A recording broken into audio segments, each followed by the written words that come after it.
Fala aí, galera do Arquibancada Tricolor, seja bem-vindo a mais um corte aqui de um dos nossos programas aqui do AT no YouTube. Corre aqui na descrição que tem o link do programa completo, mas deixa o seu like aí, se inscreve, dá essa força pra gente também. Falando dentro de campo, Boni, porque contra o Botafogo acho que vai ser difícil. Eu fiz um comentário ontem e repito aqui, cara. Eu acho que não é o favoritismo, mas a obrigação tá do lado do Botafogo, pelo nível de investimento que foi feito por parte do Botafogo. O São Paulo joga em casa, aí vem aquele papo, a camisa vai pesar e tudo mais. Pô, tomara que seja 5-0 pro São Paulo, uma tranquilidade danada, entendeu? Mas, cara, não é assim, não é preto no branco. Se fosse, só a camisa pesava, o Uruguai era o único campeão da Copa do Mundo, entendeu? Foi o campeão primeiro, então tinha mais camisa do que o resto. Então não é só isso. Amanhã o São Paulo tem que entender as limitações dele e anular os pontos positivos do Botafogo. E para você, Boni? Não, exatamente. E acho que a questão do ambiente da camisa é muito mais a parte psicológica, a parte emocional, que esse elenco do São Paulo já demonstrou ter em algumas situações, especialmente durante a campanha da Copa do Brasil do ano passado. E o Botafogo ainda sofre um pouco com isso, né? Ainda sofre um pouco com essa parte emocional. E tudo pode conspirar, né? O ambiente hostil que o São Paulo conseguir criar amanhã, e acho que um fator que pode ser decisivo também foi a sorte que o São Paulo teve no primeiro tempo do jogo no Rio de Janeiro, ecoar nos jogadores do Botafogo agora também. Tipo, pô, se o Botafogo, imagino que vai tentar pressionar de novo no primeiro tempo, que é uma característica desse time do Botafogo, né? Vai muito firme no primeiro tempo e acaba caindo um pouco no segundo, porque é muita intensidade, muita correria, mas eu acho que vai pressionar. E se as chances não forem, se o Botafogo não conseguir encaixar as chances que for criando também, vai pesar, vai pensar, putz, a gente teve 1 bilhão de chances no primeiro jogo, não saiu, não marcamos, não tá saindo agora de novo. Então essa parte psicológica eu acho que o São Paulo pode explorar muito bem, porque é isso, cara, o time do Botafogo é muito forte, e a gente volta um pouco nessa questão lá do se São Paulo perdeu, a culpa é do Zubeldia. Cara, não, porque é gritante a diferença de um elenco para o outro, né? Pelo menos do time titular. O quarteto de ataque que o Botafogo tem é um time que gastou. Beleza, tem a questão do John Textor, que vai mandar um monte de jogador para o Lyon depois, mas ainda assim conseguir um reforço de quase 140 milhões de reais nessa janela, que foi o Thiago Almada, e que é um jogador decisivo. Então, o time do Botafogo tem muita qualidade. Vai ser um jogo complicado de novo. São Paulo vai ter que, dessa vez, saber sofrer mesmo. Eu nem considero que soube sofrer no primeiro tempo do Newton Santos. Eu só acho que, para mim, teve mais sorte do que a questão de saber sofrer. Aí, no segundo tempo, melhorou muito. Então, vai ser um jogo complicado. Não vai ser um jogo que o São Paulo vai dominar. Vai ter que ser extremamente efetivo. E é isso. Vai ter que se inspirar muito mais no segundo tempo, que conseguiu corrigir defensivamente. O Botafogo criou muito menos no segundo tempo do que no primeiro. E o pessoal falando aqui, jogo de erro zero, vai ser mais ou menos isso. Jogo quem errar menos, né? Jogo de erro zero. Vai ter que ser efetivo. Vai ter que fazer uma partida praticamente perfeita. E aí envolve muito defesa e a chance que conseguir criar no ataque vai ter que fazer. Agora, por exemplo, uma oportunidade que, como a que o Calheri teve no primeiro jogo, vai ter que converter. Vai ter que converter, porque agora não tem mais tempo, não tem mais 90 minutos. É esse jogo que define. Então vai ter que ser efetivo. Dessa vez, sim, vai ter que saber sofrer muito e vai ter que explorar essa parte psicológica que muitas vezes já pesou nesse Botafogo, que vem de um trauma muito forte na temporada passada. Então, mas você não acha que esse trauma da temporada passada pode fazer com que o Botafogo sofra menos nessa temporada, consiga, sabe, balancear mais, ter mais cabeça? Não só para Libertadores, que é uma coisa talvez nova para o Botafogo, mas pelo menos no Brasileirão. E por que eu tô falando Brasileirão? Porque isso reflete na Libertadores. Por exemplo, vamos imaginar que o São Paulo elimine o Botafogo, é o desejo de todos aqui, com certeza. Né? Elimina o Botafogo. Eu acho que o Botafogo não perde o título brasileiro nem ferrando. Assim, é difícil, né? Eu também acho que não perde dessa vez, porque aprendeu com o que aconteceu ano passado.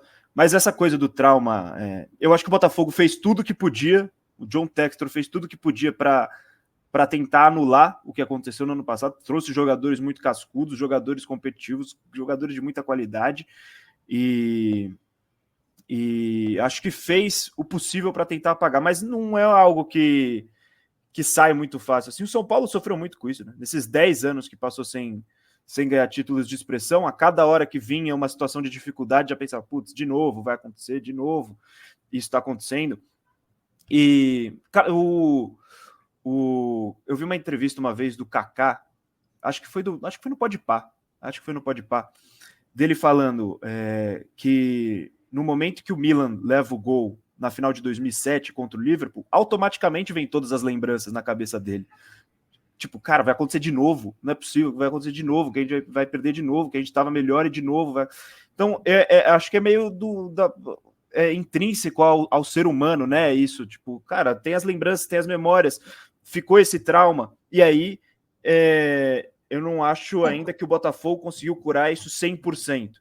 Aí é que o São Paulo tem que atacar. Conseguiu aprender muito com o que aconteceu, mas acho que não conseguiu curar 100%. E o grande exemplo que a gente vem citando ao longo desses últimos dias é o jogo contra o Palmeiras, cara, que o Botafogo foi melhor 175 dos 180 minutos. E em 5 minutos quase entregou o jogo.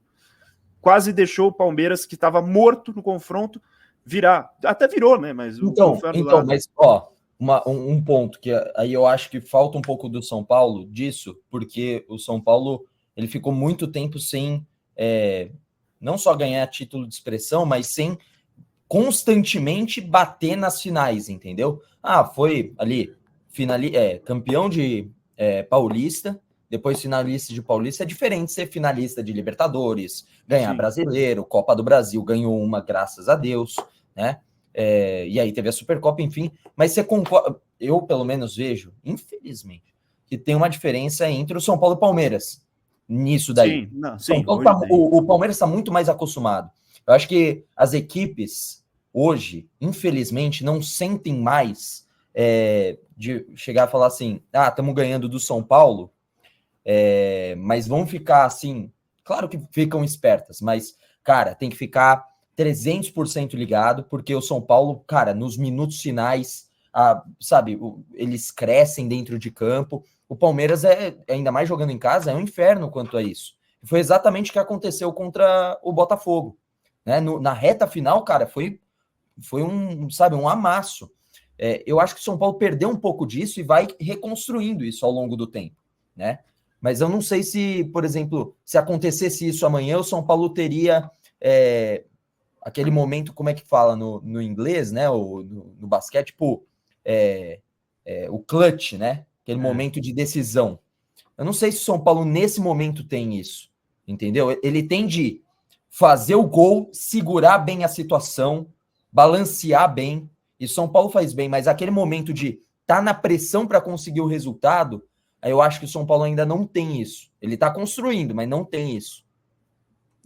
Não, a comparação com o Palmeiras hoje é óbvia, né? O Palmeiras é um time que foi campeão 2 vezes, chegou a 2 semifinais consecutivas, né, nos últimos anos que foi eliminado, então tem essa casca, né, pelo menos na Copa Libertadores. Eu acho que o São Paulo ele vem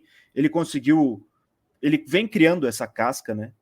Eu acho que a derrota na Sul-Americana de 2022 foi algo que foi muito decisivo para o São Paulo ganhar a Copa do Brasil, porque é aquela coisa, você passa pelo trauma, você passa pela situação de dor, você chega perto e aí você aprende, né? Você vai frequentando esses espaços de jogos decisivos, não necessariamente da Libertadores, que o São Paulo está voltando agora, mas vem frequentando esses espaços de jogos decisivos e já vai aprendendo o que fazer, como lidar com as emoções. Então acho que o São Paulo já está mais avançado nesse processo de criar casca. O Botafogo ainda não, o Botafogo, o trauma ainda é recente. E um amigo aqui, internauta, comenta, o Wellington Paiva Matos, ele falou, cara, o time desse ano só tem o número 8, os outros 10 jogadores do time titular não passaram trauma. Mas assim, tem, claro, jogadores do banco de reservas, o Botafogo não se livrou do elenco inteiro, mesmo que o time titular já esteja praticamente todo alterado, mas é uma coisa que reflete no clube mesmo, né? O São Paulo é o grande exemplo, eu acho, que quantos jogadores que não estiveram no começo da década ruim, que sofreram também com toda a pressão desse período que vinha. Então, ainda assim, é uma coisa que corre no clube ali, o que aconteceu com o Botafogo no ano passado, assim como aconteceu com o São Paulo nas décadas recentes, assim como a perda do título brasileiro de 2020 também é algo que virou pressão para os jogadores que vieram depois. Então, assim, eu acho que ainda é algo que ecoa ali no Botafogo, que o Botafogo precisa curar. O São Paulo, para mim, está mais evoluído nesse processo de criar casca, de curar traumas, de saber frequentar esses espaços de jogos decisivos. E aí vai ter que saber usar isso muito bem amanhã. Daí, esse foi mais um corte aqui no Arquibancada Tricolor. Se você curtiu, já deixa o seu like, se inscreva no canal e fique de olho em tudo que acontece, ativando o sininho e virando membro do Arquibancada Tricolor. Vambora!